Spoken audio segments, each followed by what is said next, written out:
Good morning students. चलो हम आगे देख रहे थे व्याकरण में चैप्टर नंबर 2। हमने देखा था वर्ण विचार में हमने वर्ण क्या होता है, वर्ण विचार चैप्टर 2। लास्ट हमारा जब क्लास हुआ था तब हमने देखा था 23 डेज को कि वर्ण किसे कहते। थोड़ा हम रिपीट कर लेते कि हमको उसके बारे में पता चल जाएगी, राइट। तो वर्ण किसे कहते कि भाषा की सबसे छोटी इकाई वर्ण है। हम जो बोलते हैं उसको हम लिखित रूप में प्रयोग करते हैं, उसको हम वर्ण कहते हैं। वर्णों का जो क्रमबद्ध समूह होता है उसको वर्णमाला कहा जाता है। वर्णों के क्रमबद्ध समूह को वर्णमाला कहते हैं। और वर्ण भाषा की सबसे छोटी इकाई है। भाषा क्या है जो हम बोलते हैं वो भी हमें आगे देख लिया है। तो वर्ण छोटी इकाई क्यों कहा है? तो कोई भी एक शब्द को देखे जैसे अ, तो वो एक छोटा सा एक शब्द वर्ण कहा जाता है ये। तो इसलिए हम उसको छोटी इकाई कहते हैं। उसका खंड कोई नहीं होता, उसका विभाजन भी वर्ण का विभाजन नहीं कर सकते, शब्द का विभाजन कर सकते हैं। तो वर्णमाला में हमने देखा था कि स्वर कितने हैं, 11 स्वर है। व्यंजन कितने हैं, 33 व्यंजन है। और स्वर के साथ 11 स्वर और 2 अयोगवाह शब्द होते, और आहा। वो भी हमने देखा। और हमने जो अनुस्वार, अनुनासिक और विसर्ग किसे कहा जाता है, उसका प्रयोग कैसे होता है, आगत ध्वनि क्या होता है। अनुस्वार जैसे ऊपर एक छोटी सी बिंदी करते उसको बोलते, अनुनासिक मीन्स चंद्र बिंदु को कहते, और विसर्ग मीन्स थोड़ा 2 बिंदी लगाकर प्रायः, नमः, अतः वो शब्द लिखने में उसका प्रयोग होता है। उसके बाद हमें व्यंजन का देखा था कि व्यंजन का अलग अलग भागों में विभाजन किया है उस वर्णों का। जैसे क वर्ग कंठ से लेकर ओष्ठ तक, यहाँ पे म तक जो शब्द आता है वो स्पर्श व्यंजन कहा जाता है। यहाँ पे अंग और लास्ट जो ये 5 वर्ग है उसका जो ये शब्द होता है, लास्ट जो शब्द होता है वो पंचम वर्ण कहा जाता है। कर्ण, तालु, मूर्धन्य, दंत और ओष्ठ। उसके बारे में मैंने आपको उसी दिन बताया था कि ये 5 जो क, च, ट, थ, ये 5 वर्ग है। प तक वो स्पर्श व्यंजन कहा जाता है। स्पर्श व्यंजन कितने हैं? 25 है स्पर्श व्यंजन। और बाकी के जो व्यंजन है वो 4 है, य, र, ल, व, वो अंतस्थ व्यंजन है। और ये श, श, श, ह वो ऊष्म व्यंजन है। और ये लास्ट में जब क्षत्रज्ञ स्त्र आता है वो 4 व्यंजन संयुक्त व्यंजन कहा जाता है।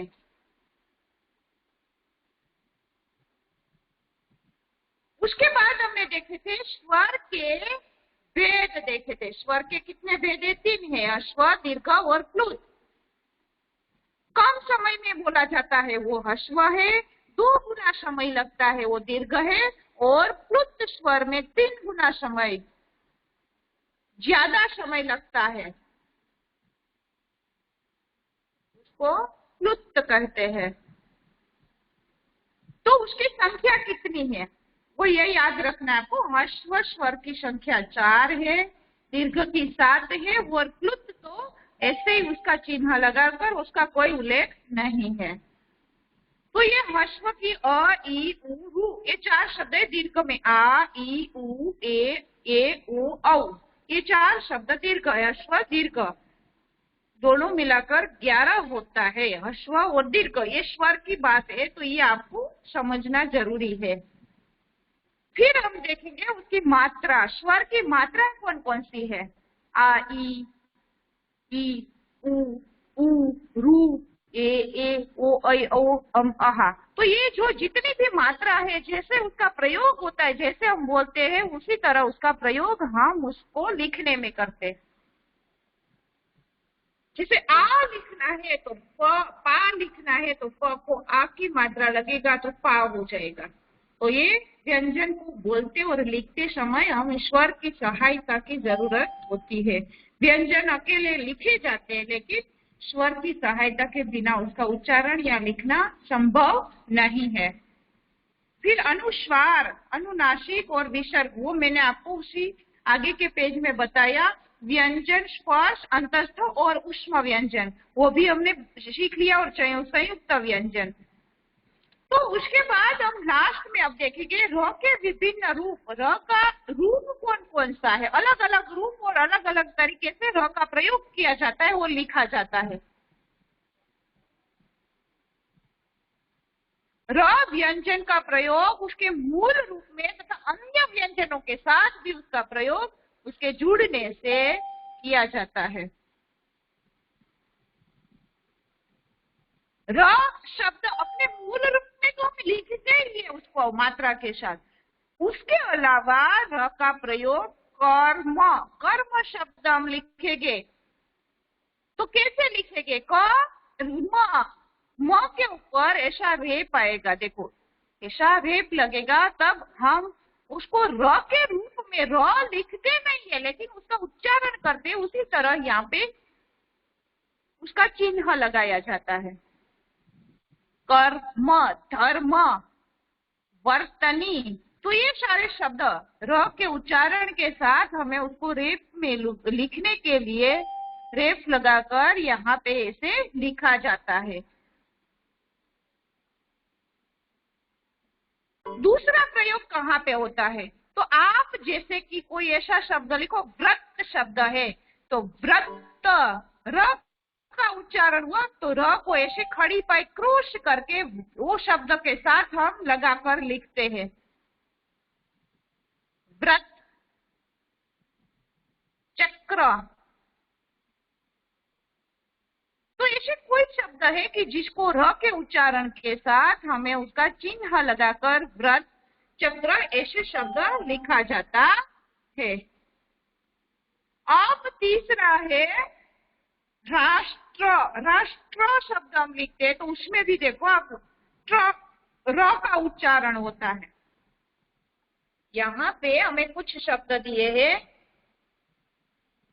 तो इसका ट्र का उपयोग कहाँ होता है? ये वाला चिन्ह का, तो व्यंजन के नीचे से गोल होता है, यानी ट, ठ, ड तथा ड उसके साथ ज्यादा से ज्यादा उसी के रूप में उसका प्रयोग किया जाता है।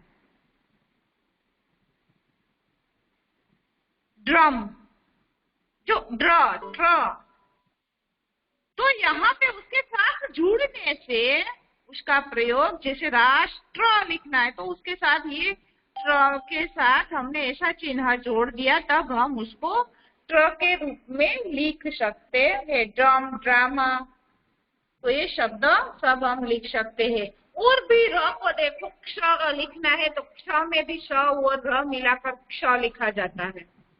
स और र मिलाकर स्त्र, और त्र दोनों को सहस्त्र जैसे शब्द है, तो ये त्र जो आया उसमें भी स और र का उच्चारण बहुत जगह पे हम उसका उपयोग करते हैं, अपने खुद के रूप में तो करते हैं, साथ में ऐसे दूसरे भी अनेक शब्द है कि जिसके साथ र को मिलाकर हमें उस शब्द को बना सकते हैं। आगे देखो वर्ण विच्छेद।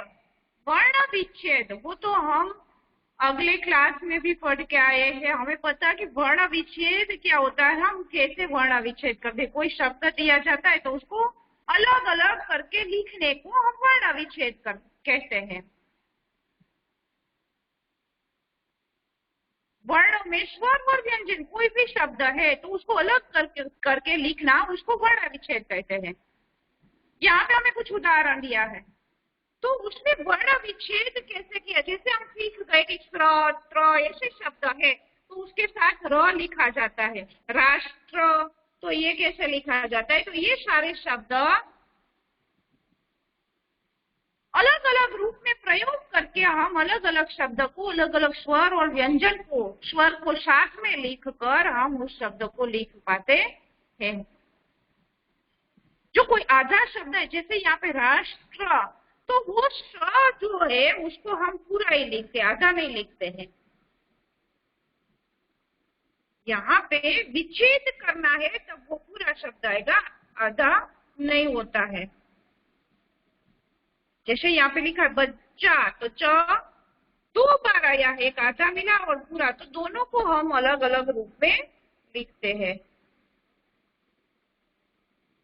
यहाँ पे जो शब्द आधा है उसका भी हम पूरा प्रयोग करेंगे। आप ये देखोगे, पढ़ोगे तो आपको पता चल जाएगा। जैसे परिश्रमी, दर्पण, प्रातः, अतः, जो ये वाला विसर्ग वाला भी एक शब्द है, सब अलग अलग एग्जाम्पल हमें यहाँ पे मिला है। तो पीछे विसर्ग है तो विसर्ग वाला हम लगा सकते, वैसे तो योग हुआ शब्द है लेकिन है तो स्वर में ही ना, इसलिए उसको हम उसी तरह लिखते हैं। तो चलो ये वाला उदाहरण देख लिया। अब हम देखेंगे नीचे उच्चारण, उसका उच्चारण कैसा होता है। तो आप यहाँ पे अंडरलाइन कर देना, किसी भी भाषा के वर्ण को मुख से बोलना उसको हम उच्चारण कहते हैं। हमारे मुख से जो भी वर्ण को हम बोलते हैं उसको हम उच्चारण कहलाता है।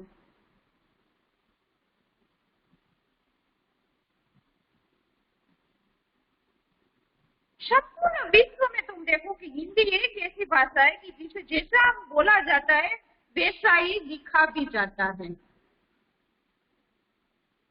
हम इस भाषा को शुद्ध रूप में लिख सकते हैं, शुद्ध उच्चारण कर सकते हैं। तो यहाँ पे हमें कुछ अशुद्ध शब्द दिए गए हैं, उसको शुद्ध कैसे लिखा जाता है तो उसके बारे में हम देखें तो स्वर संबंधी अशुद्धियां, स्वर के साथ कौन से शब्द अशुद्ध है उसको हमें शुद्ध करना है। और आ के संबंधी अशुद्धियां, आ की मात्रा के साथ कैसे हम उसका रूप बदलकर हम उसको लिखते हैं। यहाँ पे हम 2-2, 3-3 एग्जाम्पल देखते जाएंगे। जैसे अनाधिकार, यहाँ पे ना का उच्चारण हुआ है और हम लिखेंगे उसको शुद्ध करके तो अनधिकार लिखा ऐसा जाता है, हम बोलेंगे तो ऐसे ही वो बोल पाते हैं और उसको लिखा ऐसा नहीं जाता है, लिखा अंधिकार। अत्यधिक, अत्यधिक जो मात्रा निकल जाती, अत्यधिक। चाहिए, तो यहाँ पे कोई शब्द ऐसा है कि चाहिए लिखा जाता है, चाहिए, चाहिए। स्वस्थ, स्वास्थ्य, यहाँ पे आ का उच्चारण होता है। कोई शब्द ऐसा है कुछ किसी शब्द में उच्चारण नहीं हो पाता है, स्वस्थ लिखा जाता है। यहाँ पे स्वास्थ्य, आजाद, आजाद, आजाद, आजाद, आगामी, आगामी। पारिवारिक, पारिवारिक। अलौकिक, अलौकिक। तो ये अलग अलग आ के और तथा आ के संबंधित अशुद्धियां थी, वो हमने देखी। इसके बाद ई और ई संबंधी अशुद्धियां देखो। तो यहाँ पे जो हम बोलते हैं ना कि रचयिता, तो रचयिता, यहाँ पे मात्रा चेंज हो गई, य च को नहीं लगी है, य को लगी है, रचयिता लिखा ऐसा जाता है, रचयिता। हम बोलते हैं तो ऐसे ही बोलते हैं, ये अशुद्ध है तो उसको शुद्ध रूप में रचयिता लिखा जाता है। तिथि, तो यहाँ पे तिथि लिखा जाता है। बीमारी, तो बीमारी, दोनों एक जैसी मात्रा आएगी उसमें। चलो नेक्स्ट देखिए, श्रीमती, कवि, इत्री, कवयित्री लिखा ऐसा जाता है। पत्नी, तो पत्नी। परीक्षा, तो परीक्षा बड़ी आएगी, छोटी कट हो जाएगी। दीवार, दीवार। दवाइया, बड़ा ही नहीं आएगा, छोटा ही आएगा। रानिया, तो नी की मात्रा यहाँ पे छोटी हो जाएगी, मात्रा ही चेंज होती है यहाँ पे। और उ संबंधी अशुद्धियां, जैसे कि यहाँ पे हमें छोटा ऊ और बड़ा ऊ दोनों के रूप में हम उसको कैसे लिखते हैं? रूप, तो बड़ा वाला यहाँ पे छोटा रू की मात्रा लगी, बड़ा वाला रूप। डाकू, डाकू। धुआं, धुआं। पूज्य, पूज्य। वधु, वधु। रुमाल, रुमाल। रुपया, रुपया।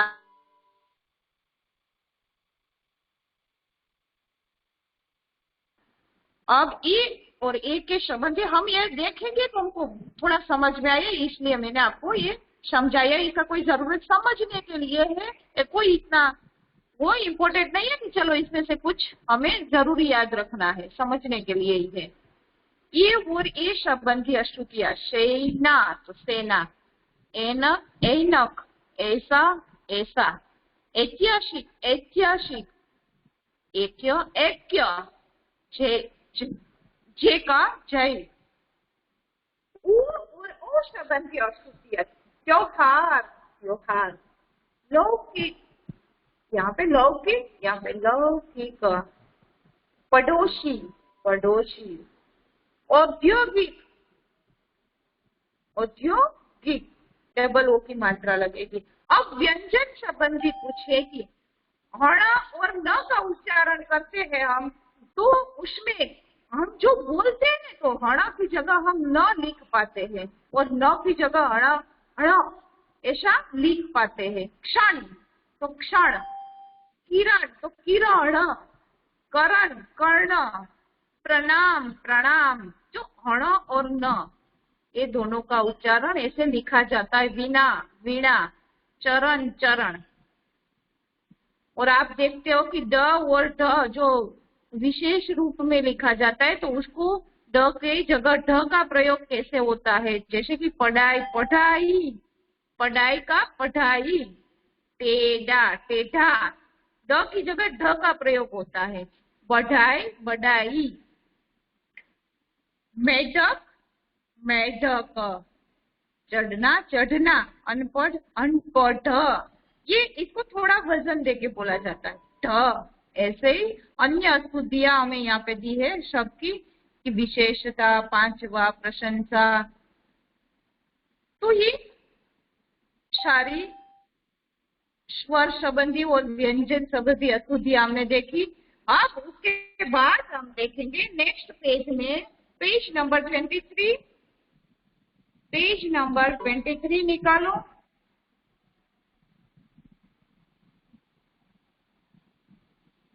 प्रीत, मेरी आवाज नहीं आ रही है, सब बोल रहे थोड़ा बेटा, कभी कभी कट होता है, थोड़ी देर आती है, कभी कभी थोड़ी देर कट हो जाती है।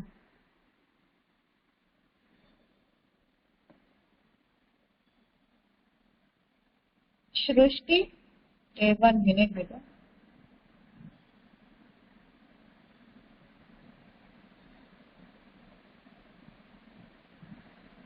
हाँ सृष्टि बोल। मैम, आप इसके व्याकरण की पीडीएफ भेजोगे? बेटा व्याकरण में मैं क्या पीडीएफ भेजूं? ये तो आपको यहाँ पे ही करना है, पढ़ना है। इसका पीडीएफ कोई नहीं बनेगा। इसमें तो जो आपको करना है वो इजी है, मैं करवा रही हूँ, वही आपको लिखना है। ओके हाँ तो चलो मैम ठीक है, आपकी चलो। स्क्रीन, मैम आपकी स्क्रीन अच्छे से नहीं दिख रही, अच्छे से मोबाइल रखो ना। हाँ मैं बोलती हूँ तो समझ में आता है ना बेटा आपको। यस अपना मैम। वीडियो क्लोज कर दो। अपना आयुषी बेटा अपना वीडियो बंद कर दो, आयुषी और सृष्टि दोनों। चलो आप देखते जाओ, एक एक मैं दिखाऊंगी, अच्छे से आपको दिखेगा और समझ में भी आएगा। चलो अब हम देखेंगे निम्नलिखित रिक्त स्थानों की पूर्ति कीजिए। Exercise number 1। वर्ण भाषा की सबसे छोटी इकाई है, इकाई। आपको क्या लिखना है? यहाँ पे इकाई है, आपको ये शब्द लिखना है। दूसरा देखो, वर्णों के व्यवस्थित समूह को वर्णमाला कहते हैं। क्या कहते हैं? वर्णमाला।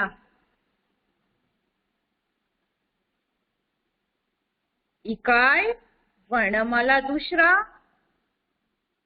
तीसरा देखो, व्यंजन के उच्चारण में स्वरों की सहायता लेनी पड़ती है। व्यंजन का उच्चारण करना है तो हम स्वरों की सहायता के साथ ही करते हैं। जैसे क, तो अ का उच्चारण होता है, वो स्वर है। तो ऐसे कोई भी व्यंजन है तो उसका उच्चारण स्वरों के साथ होता है। स्वर के कितने भेद हैं? स्वर के 3 भेद है। तीन भेद है। एक ह्रस्व, दीर्घ और प्लुत। ह्रस्व, दीर्घ और प्लुत, 3 स्वर के भेद है। चलो उसके बाद नेक्स्ट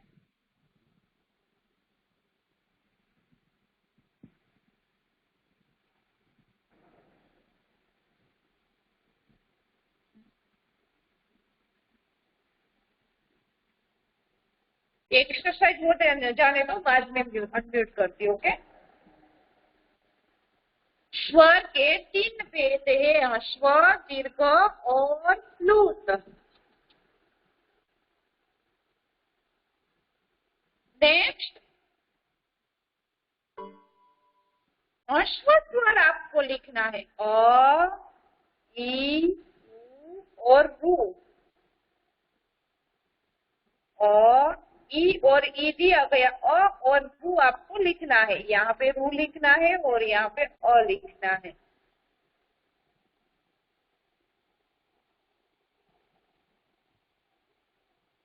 वर्णों को मुख से बोलना उसे हम उच्चारण कहलाता है। हम जो भी वर्ण को हमारे मुख से बोला जाता है उसको हम क्या कहते हैं? उच्चारण कहते हैं।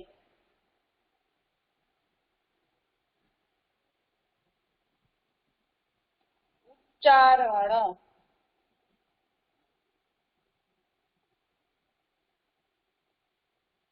लास्ट देखो, र के 3 रूप है। एक ऐसा रूप, दूसरा रेप वाला और तीसरा क्रॉस खड़ी पाई जैसा। ये 3 रूप है।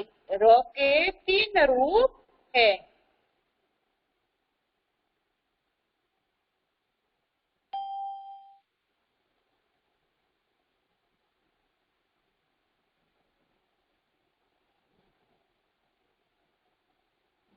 चलो एक्सरसाइज हो गया, अब तो दिखता है।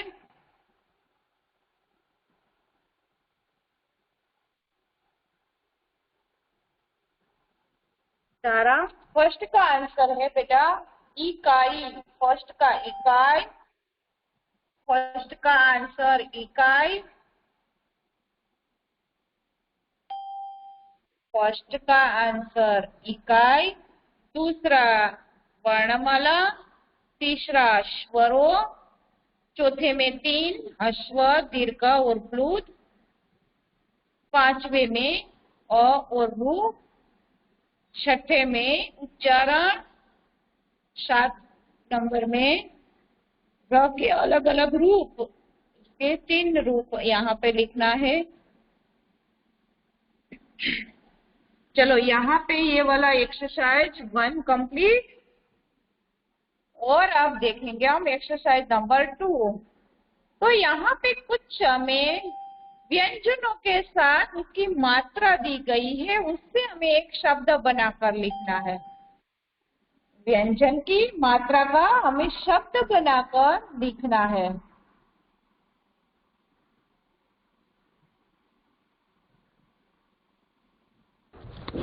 मैम आपका मोबाइल सीधा रखो, आपकी स्क्रीन ब्लर हो गई।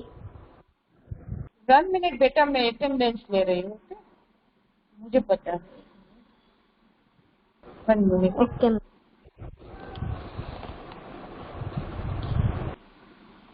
चलो अब रखेंगे। चलो अब दिखाई देगा आपको ये शब्द देखने, प और वु। तो ये कौन सा शब्द हुआ? पू। प उ पू। पू ल।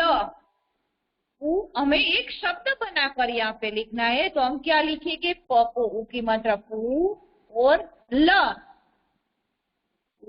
ल। दूसरा है क और ए की मात्रा, डबल मात्रा आएगी ना, के सा। यहाँ पे मैंने शब्द बनाए कैसा।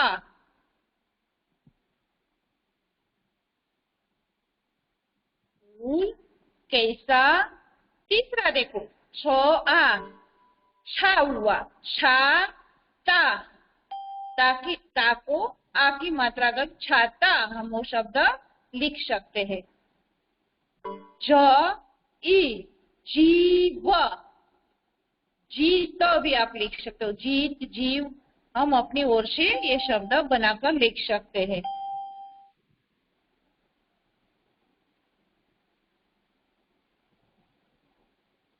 फूल, कैसा, छाता, जीव, ये 4 शब्द हो गया। उसके बाद देखो यहाँ पे हमें और कुछ शब्द दिए गए हैं।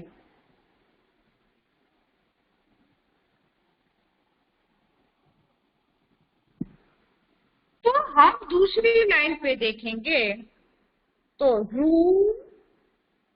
रूप, ऊ की मात्रा है रूप। जो र के नीचे हम मात्रा नहीं लगाते, उसके पीछे के भाग में मात्रा लगती है। रूप,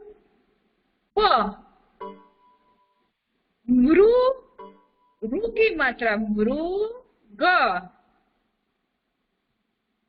अनुस्वार चंचल, चंपक, चंचल, कोई भी एक लिख सकते हो, चंचल, चंपक। पंख, प अनुस्वार वाली मात्रा पंख।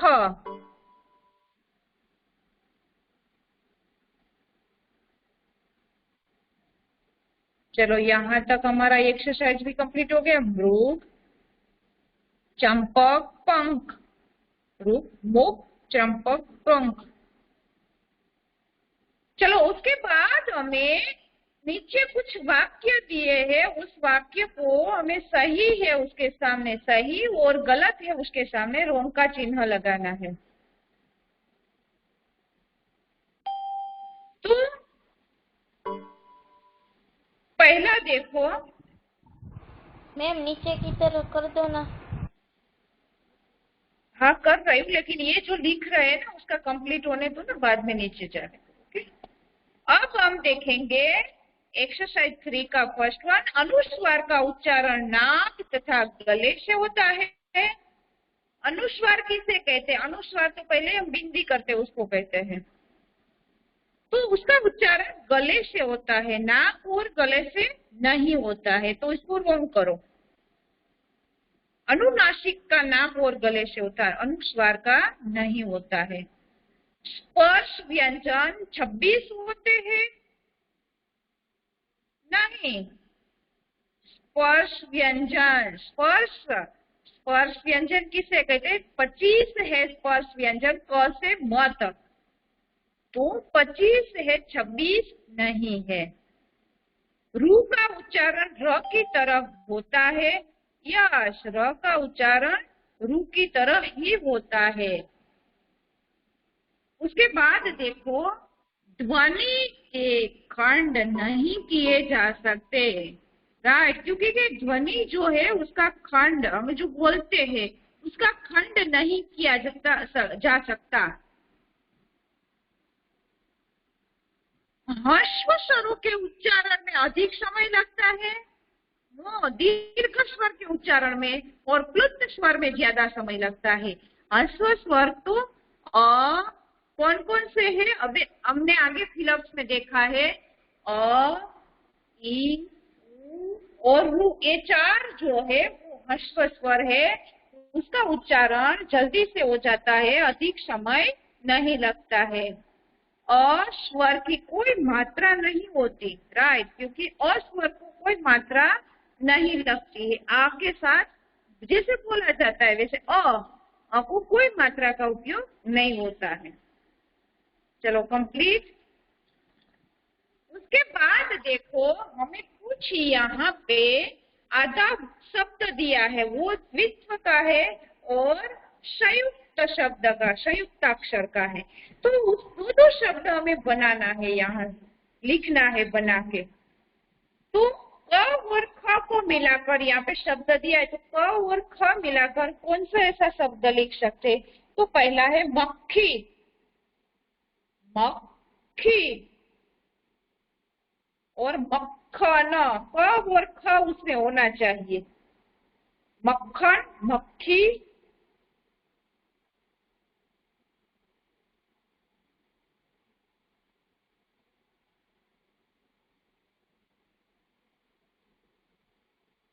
द और द, दो द दिया गया है यहाँ पे। तो गंदा, ग और द और द, दा, गंदा।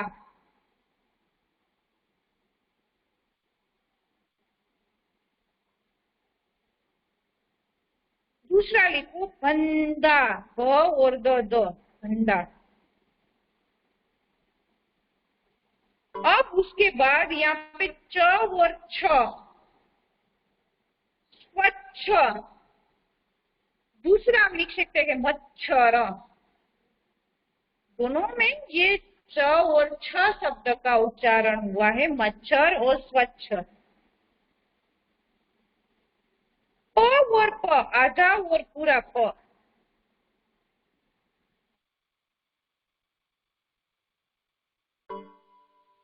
द्वित्व। चप्पू और पप्पू दोनों लिख दो, चप्पू, पप्पू। चप्पू, पप्पू।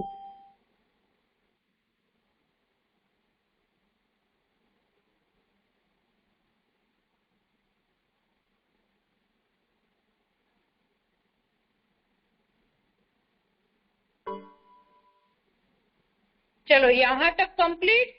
अब इसके बाद निम्नलिखित शब्दों का वर्ण विच्छेद कीजिए।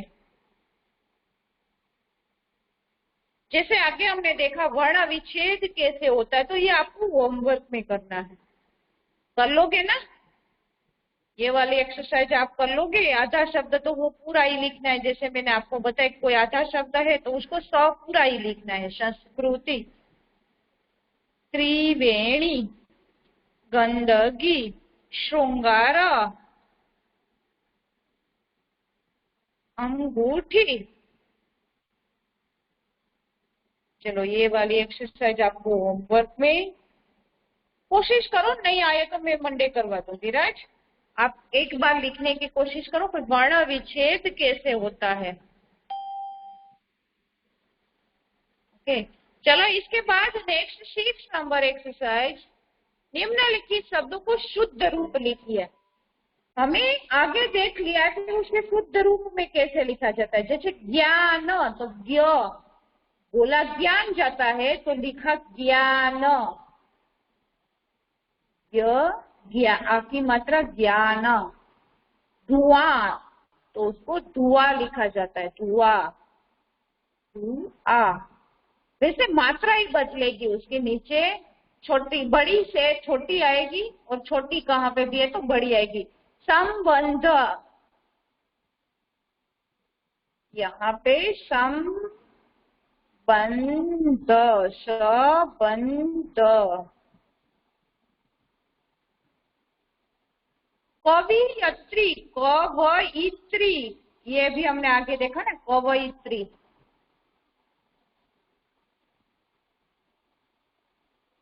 चढ़ाई, ये जो हम उसका अतिरिक्त रूप में लिखते हैं वो चिन्ह को निकालकर हम ये चढ़ाई लिखेंगे। यहाँ पे हमें बिंदी को निकाल देना है, चढ़ाई ये नहीं करना है हमें। आगे देखो, उसके बाद दवाइया, बड़ी ई से छोटी ई हो जाएगी, दवाइया वैसे ही लिखा जाएगा, ये निकल जाएगा, मात्रा उसकी रद्द हो जाएगी यहाँ से। आगामी, तो यहाँ पे आ की मात्रा लगेगी, आगामी, आगामी, आगामी। आशीर्वाद, व के ऊपर आशीर्वाद। रेफ आएगा ये वाला। चिन्ह, चिन्ह लिखा ऐसे जाता है, ह बीच में आता है और न पूरा होता है। चिन्ह। अनाधिकार, अंधिकार, अनाधिकार।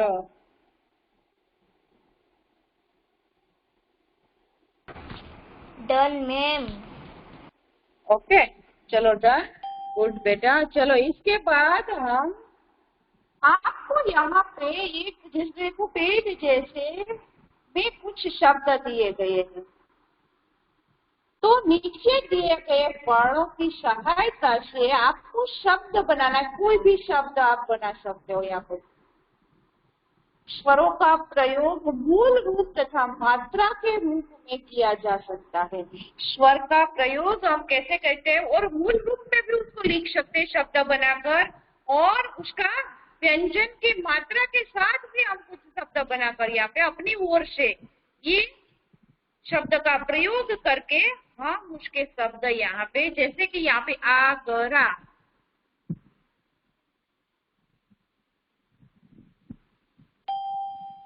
अलग अलग रूप में अलग अलग तरीके से हम ये शब्द बना सकते हैं। आप कोशिश करना करके है।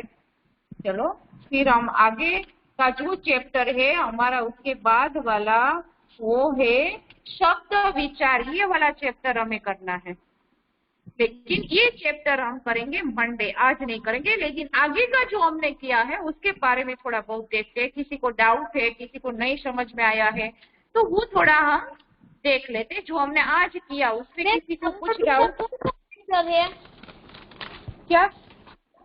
शब्द विचार कौन सा चैप्टर है? शब्द विचार 4th चैप्टर है बेटा, चैप्टर नंबर 4। हाँ, तो चैप्टर नंबर 3 हमको नहीं करना ना बेटा, वो नहीं आएगा। Okay ma'am. राइट, ठीक है। ये चैप्टर नंबर, ये क्योंकि कंटिन्यू जाता है, पहले भाषा आई, फिर वर्ण विचार, फिर शब्द विचार। वर्ण में से शब्द बनाता है, वर्ण संरचना, फिर शब्द को हम कैसे उसका प्रयोग करते, कितने रूप में विभाजन किया जाता है उसका, वो हमने देखा है। हाँ प्राची, हाँ बेटा एक बार मैसेज करो, बार बार नहीं करो। सबको एक एक कॉल म्यूट करती हूँ। तीर्थ, प्राची 1 मिनट बेटा, एक एक पूछ लेती हूँ बस। प्राची,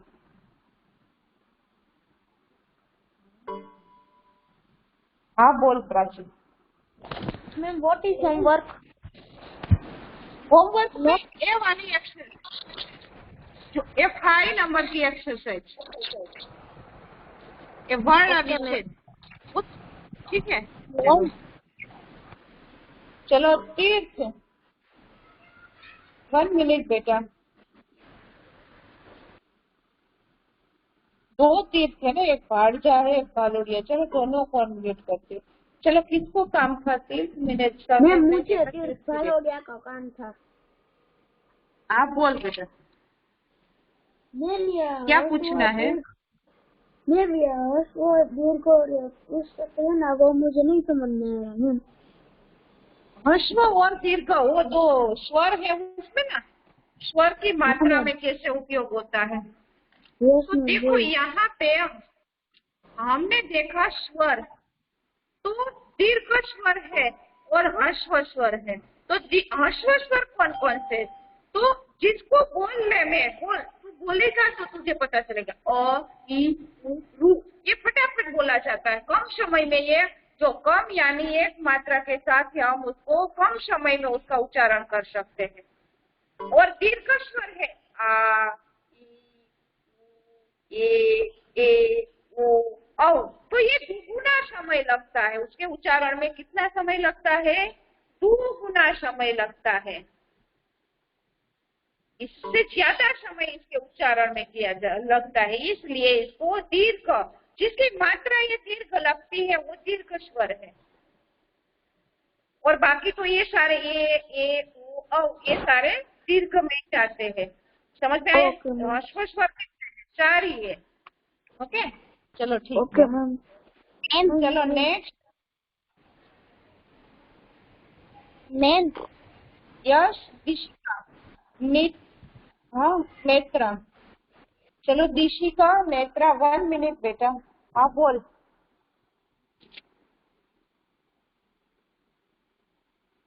दिशिका, हाँ बोल दिशिका। मैम हाँ बोल। मैम पेज नंबर 24 पे जो कराया था ना, वो 6th 1 का मेरा रह गया है थोड़ा। पेज नंबर 24 पे 6 नंबर पे कौन सा बाकी है? यस मैम, जो का एक रह गया है सिर्फ, जो और चो का। Ma'am 2 minute. 24 पेज ही है बेटा। मैम वो तो हो गया, यही एक बाकी है।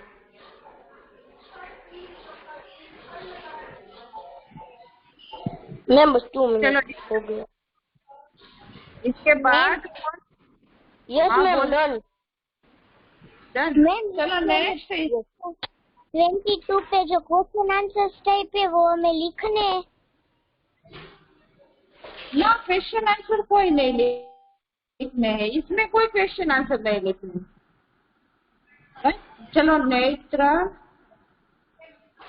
यस नेत्रा बोल बेटा। मैम आप इसकी पीडीएफ भेजोगे, क्योंकि मैं ना अपने गांव में हूँ, यहाँ पर थोड़ा नेटवर्क इश्यू है।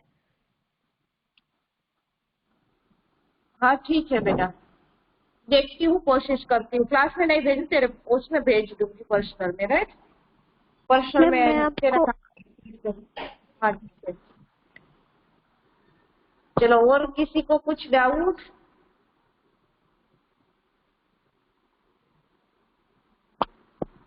कोई था? Okay ma'am, bye. चलो 1 मिनट बेटा। चलो नेत्रा, फिर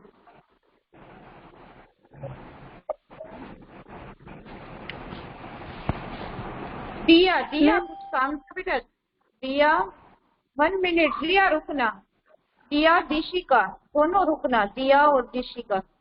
मैं देख लेती हूँ, आपने लिखा मैसेज, मैं आगे निकल गया मेरा मैसेज, इसलिए। दिया और दिशिका। तीर्थ को पूछा था, प्राची को तो पूछ लिया है, तीर्थ को भी पूछ लिया। दिया और दिशिका, 1 मिनट बेटा, 1 मिनट।